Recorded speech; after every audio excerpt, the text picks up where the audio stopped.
Your trip to the trio of waterfalls begins in Nkoringo or in Buhoma, on a route that was cleared decades ago for an abandoned road project. If you go past this point without a guide, then you are risking being attacked by forest elephants, you are risking being attacked by uninhabited gorillas. Local people, however, use it to cross the national park to bring their wares to markets, oblivious to wildlife. When the gorillas are sick, they don't have time to go to the clinic. So they always look for drugs in the forest. The trail soon turns left onto a winding path deeper into the forest.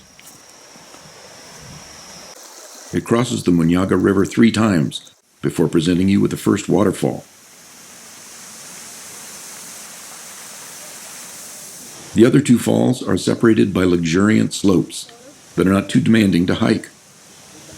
These rocks, these stones originated from the rocks that have iron ore.